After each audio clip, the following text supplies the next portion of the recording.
ప్రభుత్వాలు ఇచ్చే పథకాలు ఎట్లున్నాయి? అందుతున్నాయా లేదా? రుణమాఫీ ఇప్పటిదాకా చేయలే.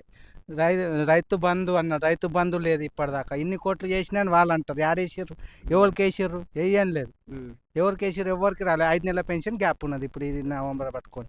కరెంటు రాత్రి పోతుంది, ఎప్పుడు వస్తుంది ఎప్పుడు లేదు. ఆడ పాములు గడిచి అది గడిచి రైతులు చచ్చిపోతారు. ఎవరు పట్టించుకునేటోడు లేడు. అవి మావి పెట్టిన వరికి 500 బోనస్ అన్నాడు, అది లేదు. ఏడున్నది? మాకు కేసీఆరే బాగుండే. ఇప్పుడు అర్థమవుతుంది ప్రజలకు, గవర్నమెంట్ ఎంప్లాయీలకు ఇప్పుడే అర్థమవుతుంది. అప్పుడు జీవో తెచ్చినాయి, మేము తెచ్చినామన్న బట్టి, వీళ్ళు కేసీఆర్ తెచ్చినాయి, వీళ్ళు తెచ్చినామన్న బట్టి ఆడికెళ్ళి అవుతుంది. గ్యాస్కి 500 అన్నాడు, అవి లేదు. పెన్షన్ 5 నెలలు గ్యాప్ ఉన్నది. చూసుకోవచ్చు, ఎవరైనా చూసుకోవచ్చు. 5 నెలలు గ్యాప్ ఉన్నది. గ్యాస్ బిల్ లేదు, కరెంటు లేదు. అది 200 ఫ్రీ అన్నాడు, అది ఇంకా సగం మందికి కాలే. రైతు బంధు వేసిన అన్నాడు, ఆడ వేసిండో ఎవరు వస్తారో రమ్మని నేను మాట్లాడతా.